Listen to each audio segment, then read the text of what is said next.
Hello વિદ્યાર્થી મિત્રો, આપણે અહીંયા નીટના પ્રશ્નોનું સોલ્યુશનનો લેક્ચર આપણે આની અંદર જોઈશું. તો નીટ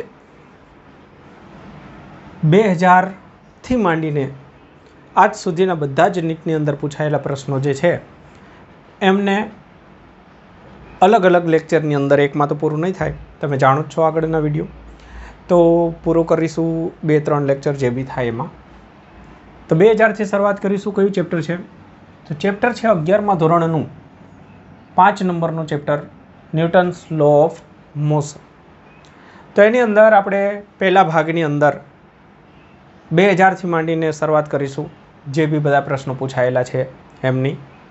તો જોતા જઈએ એક પછી એક પ્રશ્ન. થઈ જાવ તૈયાર, બરાબર. રકમ પર ધ્યાન આપી રકમ પણ લખવી, સોલ્યુશનની અંદર જો મેથડ આવતી હોય તો મેથડ પણ લખવી.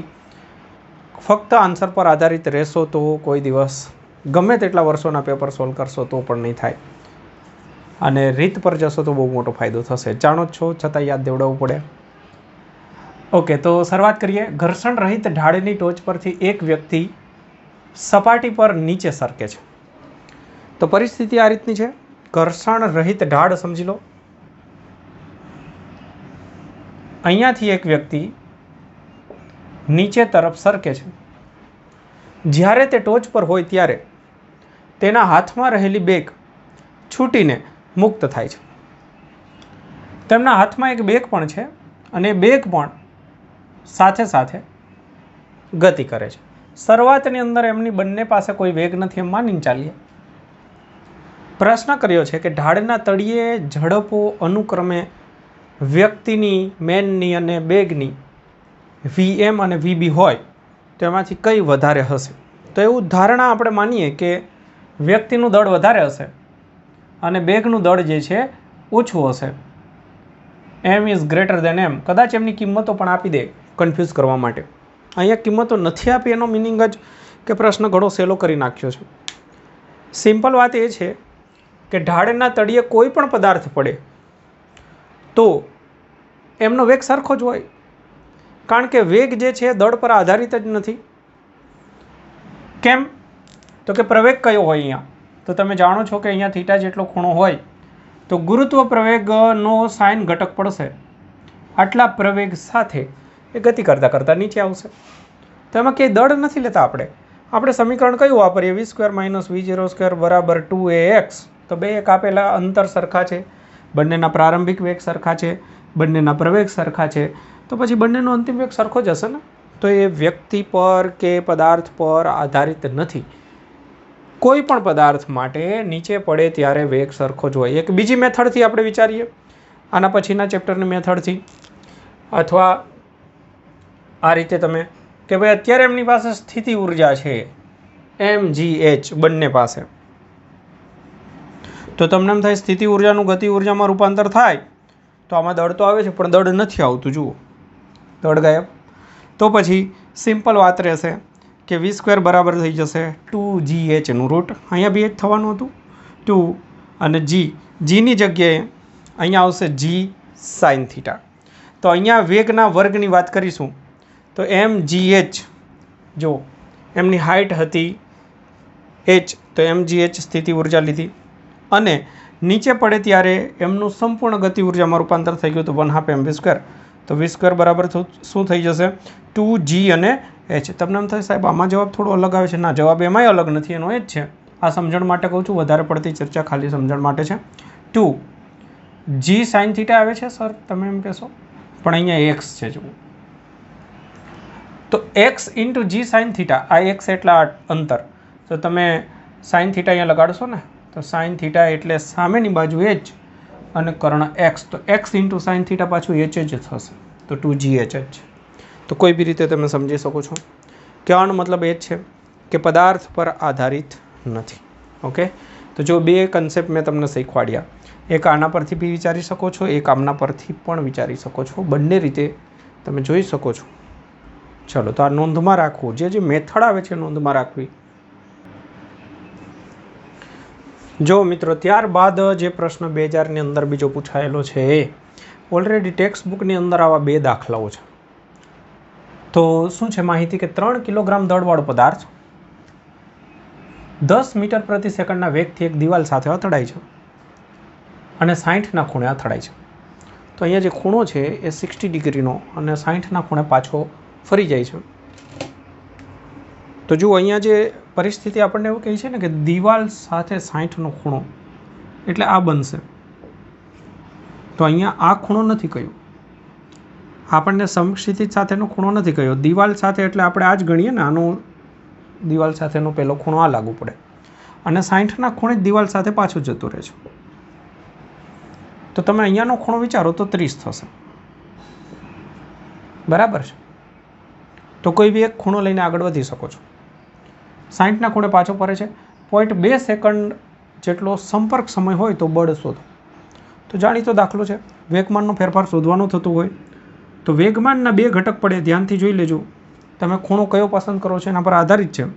આ ખૂણો જનરલી આપણે પસંદ કરીએ, કાં તો આ પસંદ કરીએ, કોઈ બી પસંદ કરો. અહીંયા 30 થશે. તો અહીંયા શું થઈ જશે, તમે આ યાદ રાખજો, ખૂણો કયો પસંદ કર્યો છે એના પર આધારિત છે આ બધી વસ્તુ. અહીંયા થશે P અથવા તો MV cos 30 અને અહીંયા થાય MV sin 30. એ જ રીતે આમના પણ 2 ઘટક પડશે, એમાં પણ એ જ પરિસ્થિતિ થશે. તમે અહીંયા 30 પસંદ કરશો તો અહીંયા પણ 30 થશે. અહીંયા થશે MV cos 30, અહીંયા થશે MV sin 30. ધ્યાન દેજો, અહીંયા સિમ્પલ વાત એટલી જ છે કે જ્યારે દડો દિવાલને અથડાય ત્યારે સમક્ષિતિજ ઘટક જે છે એ ઉલટાઈ જાય, શિરોલંબ ઘટકને કોઈ ફરક નહીં પડતો. સિમ્પલ આટલું યાદ રાખો, ખૂણો તમે જે લીધો હોય તે. જો તમે 60 લેશો તો અહીંયા 60 થશે તો આ સાઇન ઘટક થશે. પણ તમારે યાદ રાખવાનું છે કે સમક્ષિતિજ ઘટક જે છે એ બમણો થઈ જાય વેગમાનના ફેરફારમાં. ડેલ્ટા P બરાબર P2 - P1 કરો તો આમાં આ તો સરખું જ છે, સમજો. તો આ એક્ઝેક્ટ સરખું છે એટલે એ 0 થઈ જશે બાદ બાકીમાં. P2 - P1ની અંદર સિમ્પલ. હવે MCQ માટે સીધું યાદ રાખવાનું કે આ ઘટક કેન્સલ થઈ જાય. આ ઘટક જે છે આમાંથી આ બાદ કરો, એક પ્લસ કહેવાય ને એક માઇનસ કહેવાય, એટલે માઇનસ માઇનસ પ્લસ થઈ જાય. તો સિમ્પલ તમારે યાદ રાખવાનું, 2 ગુણાકારમાં સમક્ષિતિજ ઘટક. જો આ તમને શોર્ટકટ બનાવી દઉં છું, 2 ગુણાકારમાં સમક્ષિતિજ ઘટક યાદ રાખજો.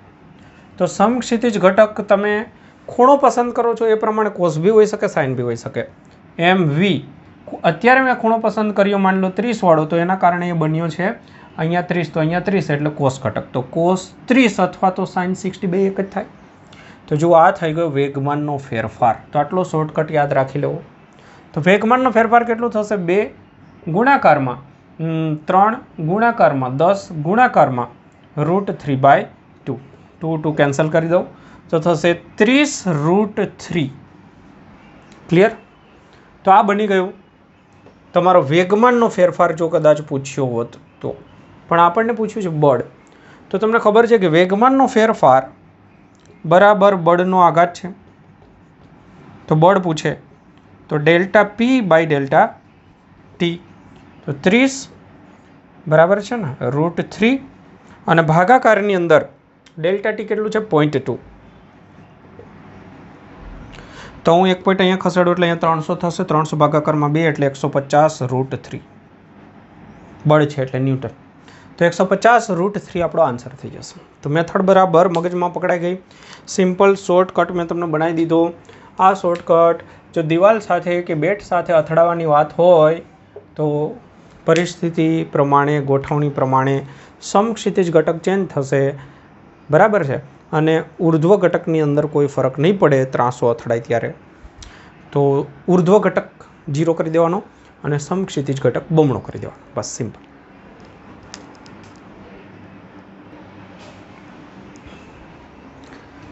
જો મિત્રો, ત્યારબાદ અહીંયા એક પ્રશ્ન છે 2001ની અંદર પૂછાયેલ પ્રશ્ન. આમ સિમ્પલ છે પણ સ્પષ્ટતા થોડી ઓછી છે.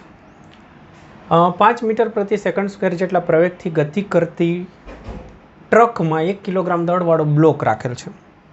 તો માની લો કે આ એક ટ્રક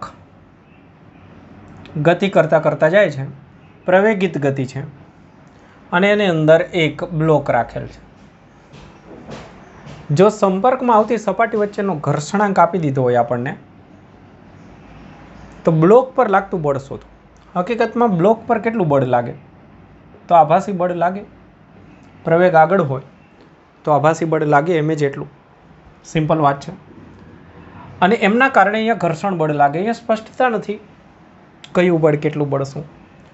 મહત્તમ ઘર્ષણ બળ એવું નહીં કહ્યું, અમુક બુકમાં મહત્તમ ઘર્ષણ બળ શોધીને આપ્યું છે, પણ મહત્તમ ઘર્ષણ બળ કહ્યું હોય તો આપણી ગણતરી જે છે એ આ રીતે થાય. એફએસ મેક્સિમમ બરાબર મ્યુ ઇન્ટુ એન, એન બરાબર mg. મ્યુની કિંમત 0.6, દળ 1 અને જીની કિંમત 9.8. તો એનો આન્સર 5.58 ન્યૂટન મળે છે. હવે જો આ મહત્તમ ઘર્ષણ બળ છે, તો ઘર્ષણ બળ તો તમને ખબર છે કે બાહ્ય બળ લાગે તો જ અસ્તિત્વમાં આવે. તો અહીંયા બાહ્ય બળ આટલું છે. જો આ બળ આમના કરતાં વધારે હોય તો ઘર્ષણ બળ તો આનાથી વધવાનું નથી. ઘર્ષણ બળ તો આટલું જ રહેવાનું છે મહત્તમ. તો માની લો કે આના કારણે 6 થાય તો અહીંયા 6 તો થવાનું નથી. ઓછું થાય તો ઓછું થશે. તો આપણે ચેક કરવું પડે એમ એ.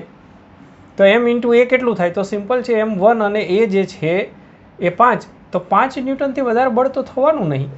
5 ન્યૂટન જ થાય. પણ અમુક બુકની અંદર આ રીતે લખ્યું છે. જો એવું પૂછ્યું હોય કે મહત્તમ સ્થિત ઘર્ષણ બળ તો આ જવાબ આવશે.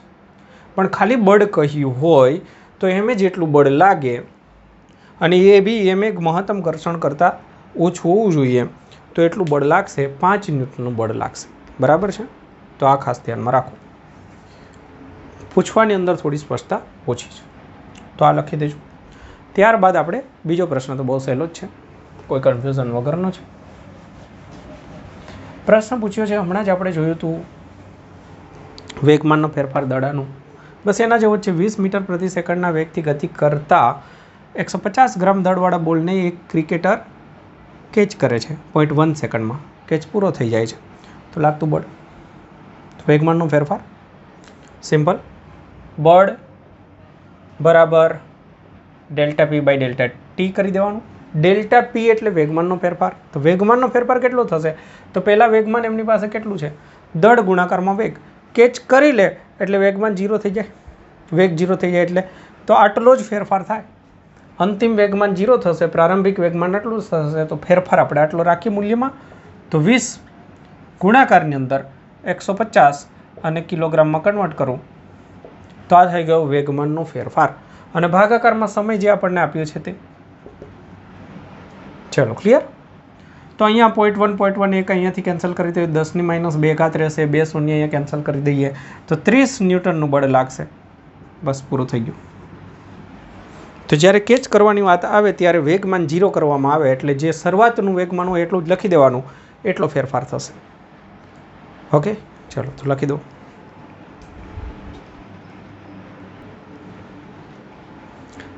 જો મિત્રો, આ થોડો પ્રશ્ન અલગ પ્રકારનો છે. 2001ની અંદર પૂછાયેલો પ્રશ્ન. 75 કિલોગ્રામ દળના પદાર્થને પુલી વડે ઊંચકવા 250 ન્યૂટન બળની જરૂર પડે છે. તો અહીંયા કોઈક યાંત્રિક ગોઠવણી કરેલી છે ઘણી બધી પુલીઓનો ઉપયોગ કરીને, આપણે એવું સમજીએ. અને અહીંયાથી આપણે આ લોડને ઊંચકવાનો છે જેનું દળ છે 75 kg. અહીંયા ઘણા બધા ચક્ર ગોઠવી અને પછી આપણે અહીંયા ખેંચવાનું છે. તમે ઘણી વખત જોયું હોય ક્રેનવાળી રચના. આમ ખેંચતા જાઓ, પદાર્થ ધીમે ધીમે ધીમે ઊંચકાય. તો ભારે પદાર્થને બી તમે ઊંચકી શકો છો. પણ હવે આપણે આની અંદર શું પરિસ્થિતિ સમજવાની છે જુઓ, કે 75 કિલોગ્રામ દળના પદાર્થને ઊંચકવા બળ કેટલું લગાડવું પડે છે? 250 ન્યૂટન. ખરેખર 250 ડાયરેક્ટ લગાડો તો ના ઊંચકાય, કેમ કે આ તો 750 થાય આનું વજન. તો 750 જો હોય, કારણ જી વડે ગુણાકાર કરો તો 250થી તો ઊંચકાવાનું નથી ડાયરેક્ટલી ઊંચકવા જાવ તો. એટલે તો ક્રેનનો ઉપયોગ કર્યો આપણે.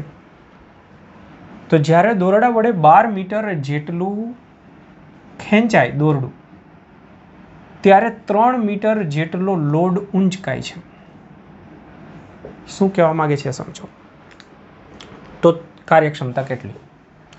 હવે કહેવાનો મતલબ અહીંયા થોડું તમને સમજણ નહીં પડે, હું સમજાવું એટલે એમાં ધ્યાન આપજો. વસ્તુ કઈ રીતની પરિસ્થિતિ શું કહેવા માગે છે. જો આને લોડ કહેવાય. જે વજન ઊંચકવાનું હોય ને એને લોડ કહેવાય. હવે એ કેટલું ખેંચાય છે? તો એ એવું કહે છે કે 3 મીટર જેટલું ખેંચાય છે. ધ્યાનથી જુઓ, લોડ કેટલો ખેંચાય છે, ઊંચકાય છે 3 મીટર. ઓકે. હવે આપણે કેટલું દોરડું ખેંચ્યું તો અહીંયાથી ખેંચતા ગયા તો આ દોરડું જે ખેંચાય છે એ 12 મીટર. તો કાર્યક્ષમતા કેટલી? એટલે આપણે શું કરવાનું છે એ સમજો. આપણે કેટલી અહીંયા ઉર્જા વાપરી એ ગણો, એના બદલામાં અહીંયા કેટલી કામ થયું એ ગણો, અને પછી એમના પરથી કાર્યક્ષમતા મળશે. જો અહીંયા કાર્ય જે છે ને, લોડની અંદર કાર્ય આઉટપુટ કહેવાય આપણું આ. તો આઉટપુટની અંદર કાર્ય કેટલું મળ્યું? બળ ગુણાકારમાં સ્થાનાંતર. બળ કેટલું લાગ્યું હોય અહીંયા નીચે કેટલું હોય? mg જેટલું. તો mg એટલે 750 ગણી લો, અને સ્થાનાંતર કેટલું થયું? 3. તો આટલું કાર્ય પદાર્થ માટે થયું. પણ ઘર્ષણને આ બધું થઈને આપણે જે કરેલું કાર્ય હશે વધારે હશે, કોઈ દિવસ ઓછું તો ના જ હોય. તો ઇનપુટની અંદર આપણે કાર્ય કેટલું કર્યું? તો બળ આપણે નીચે કેટલું લગાડ્યું? તો બળ લગાડ્યું 250 ન્યૂટન. તો 250 ન્યૂટનનું બળ લગાડ્યું અને સ્થાનાંતર કર્યું 12. તો આટલું કાર્ય આપણે કર્યું. બદલામાં આપણને આટલું કાર્ય મળ્યું, કેમ કે અહીંયાથી બળ નીચે જેટલું બળ હશે એટલું બળ લાગશે ઉપર તરફ, એટલા માટે ઊંચકાશે. પ્રવેગિત ગતિ આપણે ધ્યાનમાં નથી લેતા. તો ઉપર તરફ એમનું બળ જે છે એ થશે 750 ન્યૂટન અને એનું સ્થાનાંતર 3. તો કાર્ય આટલું આપણને આઉટપુટમાં મળ્યું અને આપણે બદલામાં આટલું કર્યું હતું. તો બંને સરખા ના હોય, આ વધારે હોય હંમેશા. જો બે સરખા હોય તો કાર્યક્ષમતા 100% કહેવાય. તો હવે આપણે ચેક કરીએ કાર્યક્ષમતા. તો કાર્યક્ષમતા બરાબર આઉટપુટનું કાર્ય ભાગાકારમાં ઇનપુટનું કાર્ય. આ સૂત્ર યાદ રાખી દો, આઉટપુટ છેદમાં ઇનપુટ. તો ફરીથી ઇનપુટ એટલે આપણે જે કર્યું છે તે, આઉટપુટ એટલે પદાર્થ જે ઊંચકાયો તે. આપણે કેટલું કર્યું? તો 250 ન્યૂટન આપણી તાકાતથી આપણે 12 મીટર જેટલું દોરડું ખેંચી કાઢ્યું. તો આપણું કાર્ય આટલું મળી ગયું. 250 ગુણાકારમાં 12, અને પદાર્થ ઊંચક્યો 3 મીટર. કેટલા બળની અસર હેઠળ? 750. ક્લિયર? તો બસ આ આપણું કામ બની ગયું. આની અંદર ગુણાકારમાં પછી 100 કરી દઈશું પર્સન્ટેજ નીકાળવા. તો તમે જુઓ કે અહીંયા એક શૂન્ય હું કેન્સલ કરી દઉં. 25 3 75, 3 4 12. તો 3ના છેદમાં 4 થયું. એટલે પર્સન્ટેજ નીકાળો તો તમે કહી શકો ગુણાકારની અંદર 100 એટલે કે 25 3 75%. તો 75% તંત્રની કાર્યક્ષમતા થઈ.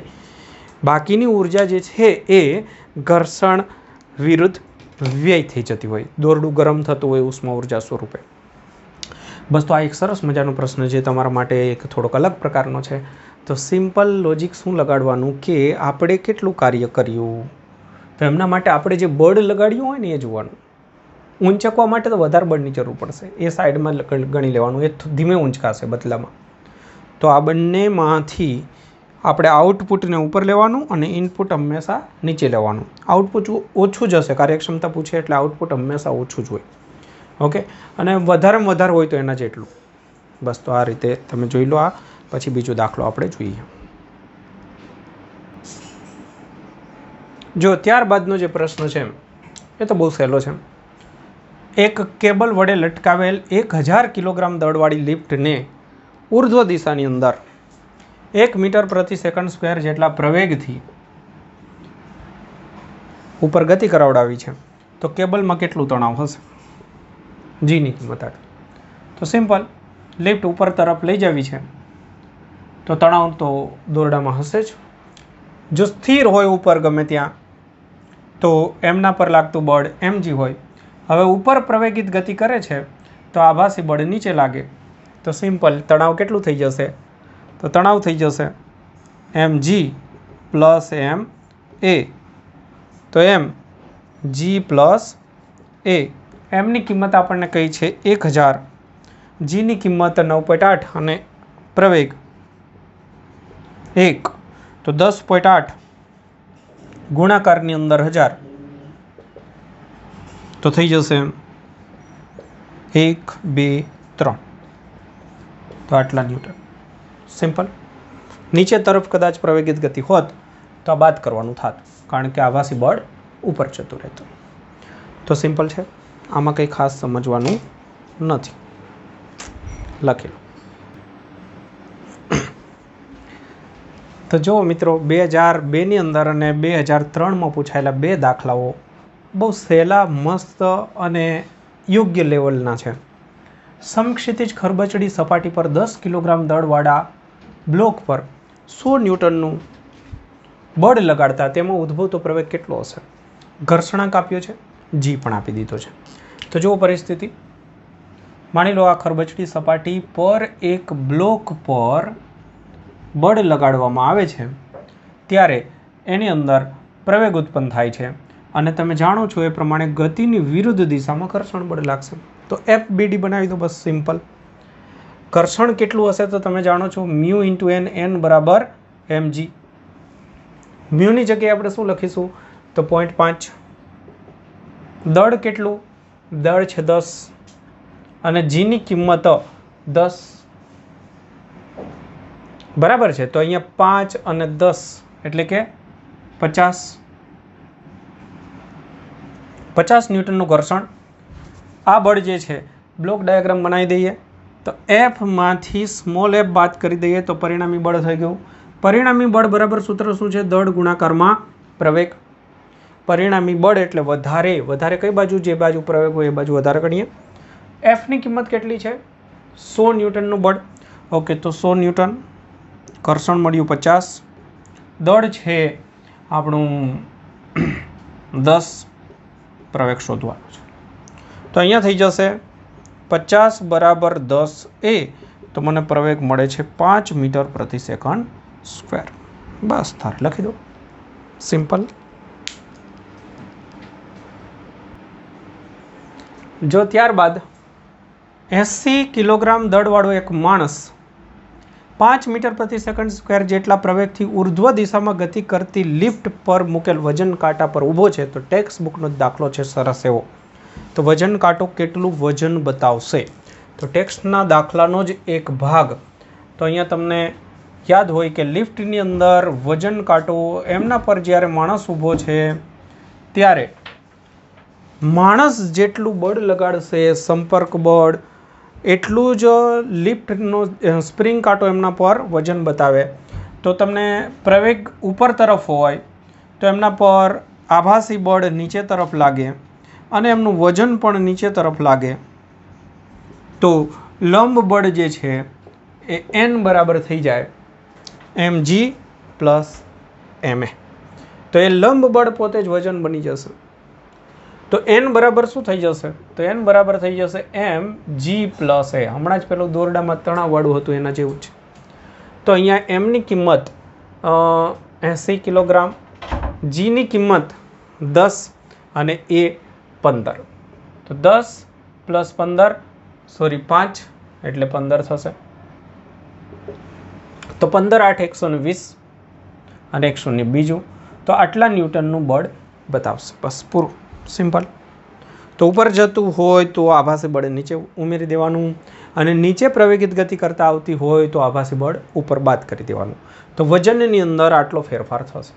ऊपर जती होय तो स्प्रिंग अचानक ऊपर जती होय तो आभासी बळ नीचे लागे एटले स्प्रिंग दबाय तो वजन वधी जशे।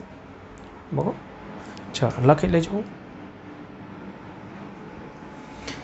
ओके, जुओ मित्रों, त्यारबादनो प्रश्न एकदम सहेलो छे, सरस छे। एक शिरोलंब दोरडा पर 20 किलोग्राम दળ धरावतो वांदरो लटके छे। दोरडाना छेड़े 25 किलोग्रामनो पदार्थ लटकावता दोरडું તૂટતું નથી। એટલે અહીંયા એક ખાસ સમજવાનું છે, વાંદરો ન હોય ત્યારે દોરડા પર 25 કિલોગ્રામ લટકાવો તો દોરડું તૂટતું નથી, પણ 25 કિલોગ્રામ કરતાં વધારે દળનો જો પદાર્થ લટકાવવામાં આવે तो दोरडું તૂટી જાય છે। તો મતલબ કે વધારેમાં વધારે 25 kg સુધી સહન કરે છે। તો ટી મેક્સિમમ કેટલું થયું? જ્યારે દોરડાના છેડે આપણે 25 kg કરતાં વધારે લટકાવીએ તો તૂટી જાય, એટલે આપણે 25 સુધી એની મેક્સિમમ લિમિટ કહી શકીએ। તો ટી મેક્સિમમ બરાબર કેટલું થશે? mg બરાબર એમની કિંમત 25 અને जी ની કિંમત 10 લઈ લઈએ। તો 250 ન્યૂટન જેટલું વધારેમાં વધારે તણાવ સહન કરી શકે છે। હવે પદાર્થ હટાવી દો અને હવે વાંદરો 20 કિલોગ્રામનો એ એમના પર છે तो जो स्थिर रहेशे तो कोई चिंता नहीं, 25 सुधी सहन करे छे तो 20 किलोनो तो रही सकशे। पण हवे प्रवेगित गति ऊपर करे छे। दोरडा पर वांदरो वधारेमां वधारे केटला महत्तम प्रवेगथी ऊपर चढ़ी शके? तो सिम्पल के वांदरानुं वजन केटलुं छे? 20 एटले 200 न्यूटन तो एनुं पोतानुं थई गयुं। आनी ताकत छे 250 न्यूटन, तो वधारानुं 50 खाली ए सहन करी शकशे। तो प्रवेग एटलो लावो के जेथी वधारानुं 50 थी वधी ना जाय। तो सिम्पल हवे आपणे मानी लईए के अहींया जो आ पेला टी मेक्सिमम शोधी काढ्युं। हवे मानी लो के वांदरो जे छे ए ऊपर तरफ प्रवेगित गति करे छे, त्यारे दोरडानी अंदर विचारशो ब्लॉक डायग्राम, तो ऊपर टी अने नीचे M G plus M A. हमणां बे वखत शीख्या।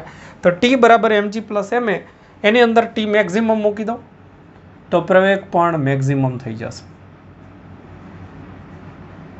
आनथी वधारे प्रवेग थी जशे तो पछी टी मेक्सिमम करता वधी जशे एटले दोरडું तूटी जशे। तो प्रवेग आपणे मेक्सिमम शोधवो छे। अहींया आपणे वात करी के 250, आ एनुं 200 आपणे जाणीए ज छीए, एटले आना भागे आपणने खबर ज हती के 50 आववानुं छे। तो देखाय ज छे के 50 बराबर एम इंटू ए मेक्सिमम, एम एटले 20 अने ए मेक्सिमम केटलुं थशे? तो ए मेक्सिमम थशे 5 भागाकारनी अंदर 2.5 मीटर पर सेकंड स्क्वेर जेटलो प्रवेग, लास्ट लिमिट, छेल्लाम छेल्ली लिमिट। एनथी वधारे प्रवेगथी जशे तो शुं थशे? जो वधारे प्रवेगथी जशे तो एमजी तो 200 छे ज। आनी किंमत जो आमना करता वधारे जशे तो 50 करता वधी जशे, तो टोटल 250 करता वधी जशे। दोरडું लखो।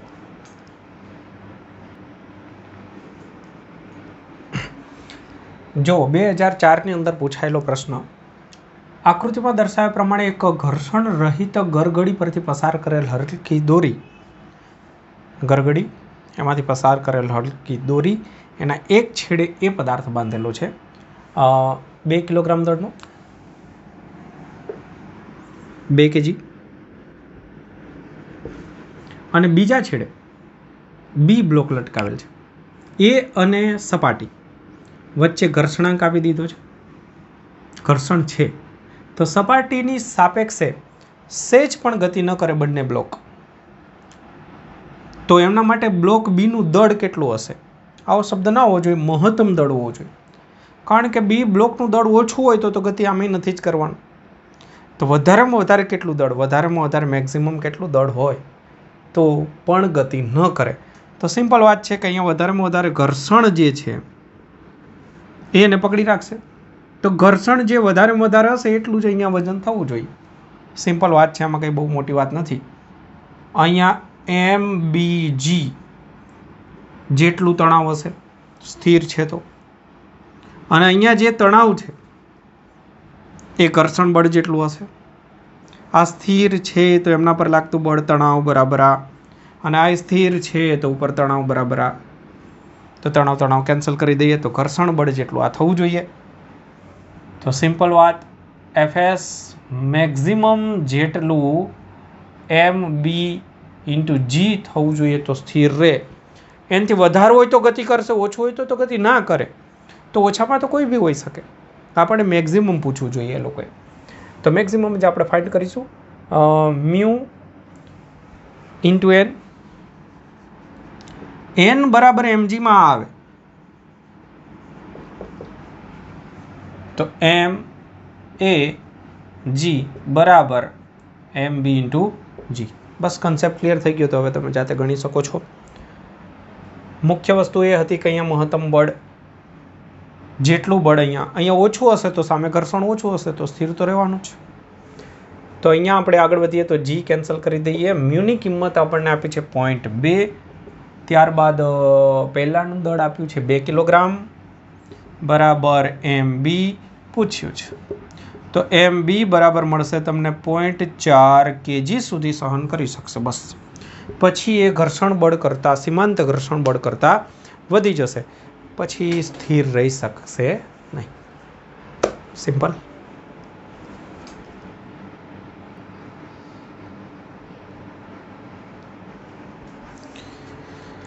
જો મિત્રો 2004ની અંદર પૂછાયેલ પ્રશ્ન બહુ મસ્ત એવો પ્રશ્ન છે. થીટા જેટલા ઢાળવાળી લીસી સપાટી પર બ્લોક મૂકી, માન લો આ રીતની લીસી સપાટી છે તો બ્લોક તો નીચે પડી જશે. તો બ્લોક મૂકી અને તંત્રને સમક્ષિતિજ દિશામાં બ્લોક ઢાળ પર સરકે નહીં તેટલો પ્રવેગ આપવામાં આવે છે. જો આ રીતે તો પડી જશે, પણ હું આ રીતે ધક્કો મારીશ તો બ્લોક પડશે નહીં, કેમ કે બ્લોક પર આભાસી બળ લાગશે. તો ઢાળ વડે બ્લોક પર લાગતું લંબ બળ કેટલું, લંબ બળ કેટલું હશે? અને એ લંબ બળના જે ઓપ્શન છે ને એ બી જોરદાર છે. એની અંદર તમે જુઓ કે એમ છે, જી છે, અને કાં તો સાઇન છે, કાં તો કંઈ નથી, કોસ છે, આટલી વસ્તુ છે. તો હવે જુઓ અહીંયા પરિસ્થિતિ બરાબર મસ્ત રીતે ધ્યાન આપજો. બહુ જોરદાર એવો પ્રશ્ન છે, અઘરો નથી, સમજવા લાયક છે. અહીંયા બ્લોકને આ રીતનો ઢાળ હોય તો નીચે પડે, તો નીચે પડે એટલે નીચે પડતો અટકાવવા માટે તમે આને આ બાજુ ખેંચશો પ્રવેગિત, તો આભાસી બળ આ બાજુ લાગશે, તો ઉલટાનો નીચે પડી જશે, એટલે પ્રવેગ આ બાજુ હોવો જોઈએ. તો આ તંત્રનો પ્રવેગ જો આ બાજુ હોય તો આમના પર આભાસી બળ લાગે જમણી બાજુએ. તો અહીંયા આમના પર એમએ જેટલું બળ લાગશે. હવે આમના પર લાગતા બળનો વિચાર તમને અગાઉથી આવડતો જ હોવો જોઈએ. એ વસ્તુ સ્વીકારીને હું આગળ વધું છું, બધું નથી સમજાવતું. અમુક વસ્તુ ક્લિયર હોય પછી તમે આ બધા પ્રશ્નો સોર્ટ આઉટ કરી શકશો. તો અહીંયા તમને થીટા ખબર હોવી જોઈએ. અહીંયા થીટા હોય, અહીંયા એમ જી કોસ થીટા હોય, અહીંયા એમ જી સાઇન થીટા. આગળ ઘણા લેક્ચરો આપ્યા જ છે મેં તમને, એની અંદર જોશો એટલે ખ્યાલ આવી જશે. તો આમના પર લાગતા બળ, બે બળની અંદર આ એને નીચે પાડી દે, પણ એ નીચે પડે નહીં એટલા માટે આ મદદ કરવા આવશે, આનો એક ઘટક. તો એનો ઘટક કયો થાય? આના બે ઘટક કયા થાય એને પણ ખબર હોવી જોઈએ. થીટા તો એ 90 - થીટા, તો અહીંયા થીટા. તો આ ખૂણાની પાસેનો ઘટક થાય એટલે થઈ જશે એમ એ કોસ થીટા, અને આ બાજુ પડશે એમ એ સાઇન થીટા. તો આમના પણ મેં બે ભાગ પાડી દીધા. તો આટલી વસ્તુ ક્લિયર હોય તો હવે તમે જોઈ શકો છો કે ઉપર લંબ બળ બરાબર શું થઈ જાય? એમ એ સાઇન થીટા અને એમ જી કોસ થીટા. તો લંબ બળ બરાબર થશે, લંબ બળ બરાબર એમ કોમન નીકાળી દઈએ કદાચ, તો થશે એ સાઇન થીટા પ્લસ જી કોસ થીટા. પણ આ ઓપ્શન નથી, તમે જુઓ મસ્ત રીતે. આટલે સુધી પણ પ્રશ્ન પૂછાય છે, પણ અહીંયા આપણને આ ઓપ્શન આપ્યો નથી. તમે ઓપ્શનમાં જોશો તો એ નથી, એટલે આપણે એ નીકાળવો પડે. અને એ નીકાળવા માટે આપણે આમનું બેલેન્સ વિચારીએ કે આ સ્થિર છે, તો આ બળ બરાબર આ બળ. તો શું થશે? આ બંનેને સરખાવશો તો સપાટીને સમાંતર સંતુલન વિચારશો તો ઉપરનું બળ એમ એ કોસ થીટા બરાબર નીચેનું બળ એમ જી સાઇન થીટા. તો શું થશે? એમ કેન્સલ, તો એ બરાબર થશે sign theta upon cos theta અથવા તો ટેન થીટા. તો એની જગ્યાએ આપણે આ કિંમત લખી દઈશું, એ બરાબર sign theta upon cos theta. કિંમત અહીંયા મૂકી દઈએ તો જુઓ એમ, એની જગ્યાએ હું લખું sign theta upon cos theta, એટલે કે ટેન થીટા, વધારાનું સાઇન થીટા હતું જ. અને અહીંયા જી આવશે એક હજુ, તો અહીંયા હું લખું છું જી. એ બરાબર થશે G sine theta upon cos theta, G tan theta થશે. અને સાથે સાથે અહીંયા છે જી કોસ થીટા, તો બંનેમાંથી જી કોમન નીકળશે. શું રહેશે અહીંયા? સાઇન સ્ક્વેર થીટા ભાગાકારની અંદર કોસ થીટા, કોસ થીટાનો લસા લઈ લેશું કોસ થીટા સાથે, એટલે કોસ સ્ક્વેર થીટા થઈ જશે અહીંયા, અને ભાગાકારમાં કોસ થીટા. મેં લસા લીધો છે, જી કોમન નીકાળ્યો છે, તો આ 1 થઈ જશે, એટલે 1 અપોન કોસ થીટા. તો આન્સર આવી જશે એમ જી અપોન કોસ થીટા. છે બહુ મસ્ત એવો પ્રશ્ન. તો શું કર્યું આપણે કે એમ એના બે ભાગ પાડી દીધા, અને એમના પરથી આપણે એન બરાબર આટલું તો લખી લીધું, પણ એ ઓપ્શન જ નથી. તો એને કન્વર્ટ કર્યો, આપણે કેન્સલ કર્યો, જીમાં કન્વર્ટ કર્યો. તો એ બરાબર સૂત્ર બને છે જી ટેન થીટા. આ પણ યાદ રાખજો, આ પણ એક એમસીક્યુ જ છે.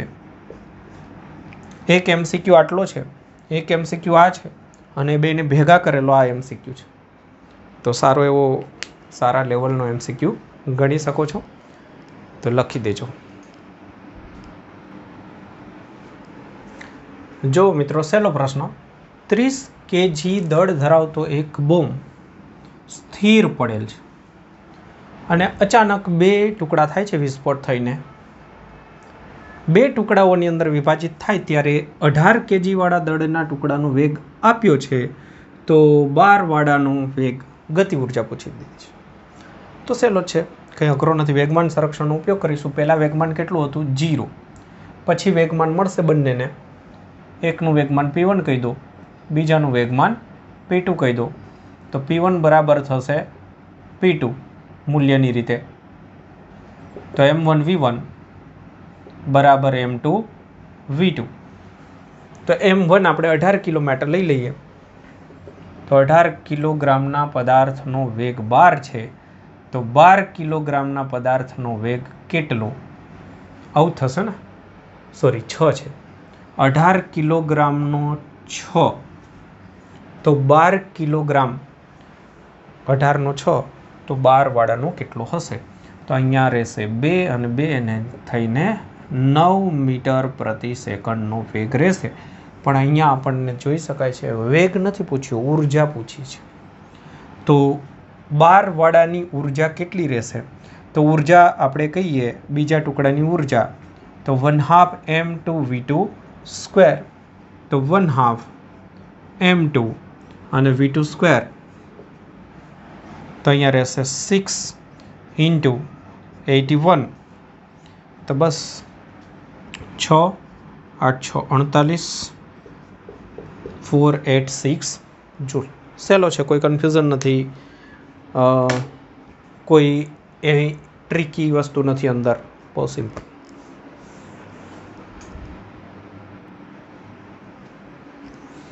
જો ત્યારબાદનો પ્રશ્ન છે 2007માં પૂછાયેલ કે આકૃતિમાં દર્શાવ્યા પ્રમાણે મ્યુ જેટલા ઘર્ષણાંકવાળી સપાટી પર મૂકેલ એક બ્લોકને V જેટલો પ્રારંભિક વેગ આપી અને અહીંયાથી છોડી દેવાનો છે, પછી કોઈ બળ લગાડવાનું નથી.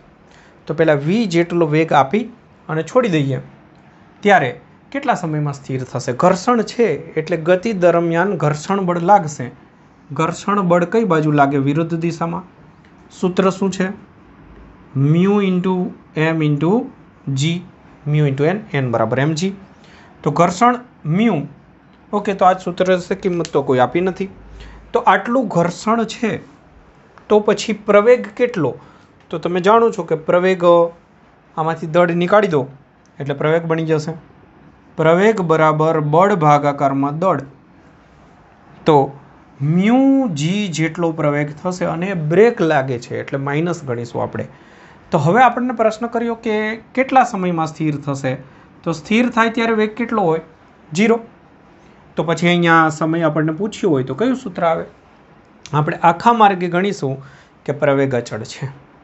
તો સૂત્ર શું થશે? તો સૂત્ર થશે V બરાબર V0 પ્લસ AT. અંતિમ વેગ 0, પ્રારંભિક વેગ V, પ્રવેગ આપણે માઇનસ લઈશું. તો કેટલો પ્રવેગ લઈશું? મ્યુ G જેટલો પ્રવેગ લઈશું અને સમય શોધવાનો છે. બહુ સિમ્પલ. તો થશે મ્યુ GT બરાબર V. તો V બરાબર T બરાબર થઈ જશે V બાય મ્યુ G. બસ answer V by mu G, D.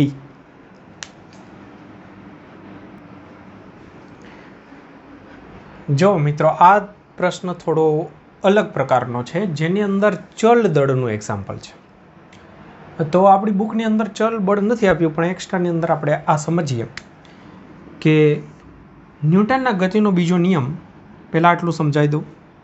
તમે આ જાણો છો કે dp બાય dt, p એટલે વેગમાન, તો d બાય dt અને mv આપણે થિયરી વખતે જોયું હતું ન્યૂટનના ગતિના બીજા નિયમની અંદર કે જો m અચળ હોય તો બહાર નીકળે, અચળ ન હોય તો આપણે બેયનું વિકલન કરવું પડે. જો કે અહીંયા વેગ અચળ છે એટલે વેગને બહાર નીકાળી શકાય ડાયરેક્ટલી, પણ તમને યાદ દેવડાવી દઉં કે બેય કદાચ અચળ ન હોય તો એક અચળ, બીજાનું વિકલન, પ્લસ બીજું અચળ, પહેલાંનું વિકલન.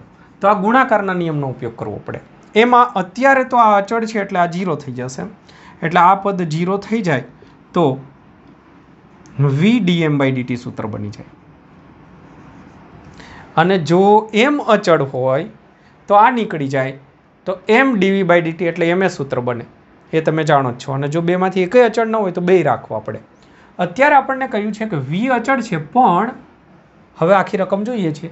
સમક્ષિતિજ કન્વેયર બેલ્ટ પર પટ્ટા પર એક પટ્ટો ગતિ કરતાં કરતાં જતો હોય, એના પર વસ્તુ બધી મૂકી અને આગળ વધારવાની હોય તો એની અંદર રેતી પડે છે. એ રેતી જે પડે છે એનો પડવાનો દર આપણને આપ્યો છે કે આટલા કિલોગ્રામ પર સેકન્ડ. તો એ દર છે, જુઓ આટલા કિલોગ્રામ નથી, દર સેકન્ડે આટલા કિલોગ્રામ, એટલે ડીએમ બાય ડીટી થયું. તો અહીં રેતી પડવાનો દર આપણને આપ્યો છે કેપિટલ એમ કેજી પર સેકન્ડ. તો એમ જે છે એટલા કિલોગ્રામ પર સેકન્ડમાં છે, એટલે એને ડીએમ બાય ડીટી કહેવાય. દળના ફેરફારનો દર, દળના ફેરફારનો દર અથવા સમય સાથે દળ કઈ રીતે બદલાય. તો બસ હવે આ સૂત્રમાં કિંમત મૂકવાની થાય. તો આગળ રકમ હું પૂરી કરું તો એમ કિલોગ્રામના પ્રતિ સેકન્ડના દરથી પડે છે. આ કિસ્સામાં પટ્ટાને વી મીટર પર સેકન્ડના અચળ દળથી ગતિ કરતો રાખવો છે. એટલે કે રેતી પણ વી જેટલા વેગથી જાય છે, પટ્ટો જાય તો રેતી પણ જાય. તો જરૂરી બળ કેટલા ન્યૂટન આપવું પડે. તો અહીંયા પ્રવેગ નથી. પ્રવેગ કઈ રીતે નથી એ સમજો. પ્રવેગ વેગના ફેરફારના કારણે નથી, પણ દળના ફેરફારના કારણે તમે સમજી શકો એટલે બળ લાગે છે. તો પછી આ પણ એક પ્રવેગ ઉત્પન્ન કરે અથવા બળ ઉત્પન્ન કરે. તો બળના સૂત્રની અંદર વી ડીએમ બાય ડીટી આવે. તો અહીંયા આપણે બળ એફ બરાબર વી અને ડીએમ બાય ડીટી. વી આપણને ફિક્સ આપી દીધું છે અને DM by DT, DM by DT એટલે શું? દળનો ફેરફાર. તો દળના ફેરફારનો દર એ આપણને આપી દીધું છે કેપિટલ એમ. ચલો ક્લિયર. તો આ રીતે બને. તો જો એકમની રીતે બી વિચારી લઈએ. આ જવાબ થઈ ગયો. ખાલી હું એકમની રીતે સમજાવી દઉં કે વી જે છે એનો એકમ શું હોય? મીટર પર સેકન્ડ. અને એમનો એકમ શું છે? કિલોગ્રામ પર સેકન્ડ. તો જુઓ શું થઈ ગયું? કિલોગ્રામ મીટર પર સેકન્ડ સ્ક્વેર. ક્લિયર. અને જો આ સૂત્ર સાચું હોત, બે સાચા જ છે, વચ્ચે પ્લસની નિશાની, આનો જવાબ બી જ આવે. એમ એટલે કિલોગ્રામ અને પ્રવેગ થાય વેગ, વેગ એટલે મીટર પર સેકન્ડ અને હજુ એક સેકન્ડ તો મીટર પર સેકન્ડ સ્ક્વેર. તો જો આ ભૌતિક રાશિ પણ એ જ દર્શાવે છે, બળ જ દર્શાવે છે. ઓકે, તો મિત્રો અહીંયા આપણે 2008 સુધીના પ્રશ્નો જોઈ લીધા. 2000થી માંડીને લગભગ આપણે 12 થી 15 જેવા પ્રશ્ન જોઈ લીધા છે. અને બીજા ભાગની અંદર હવે બીજા પ્રશ્નોને આગળ વધારીશું. તો સરસ રીતે તૈયાર કરતા જાઓ, મેથડ પર ફોકસ કરો. આની અંદર આપણે જોયું 8-10 રીત આવી ગઈ છે. તો 8-10 રીત પર કન્સન્ટ્રેટ કરો. તો એ રીત જેટલી પાકી કરશો સમજીને, બસ એટલું જ તમારા નીટની અંદર કોન્ફિડન્સ વધતો જશે. અને આ જ રીતના પ્રશ્ન પૂછાય છે. જુઓ તમે, ક્યારેક ભાગ્યે 1-2 પ્રશ્નો અઘરા આવી જાય, બાકી એમનું લેવલ મીડિયમ જ હોય છે અને તમે શાંતિથી આરામથી એટેન્ડ કરી શકો છો. તો મેથડ પર ફોકસ કરજો તો કાયમી ફાયદામાં રહેશો. ઓકે.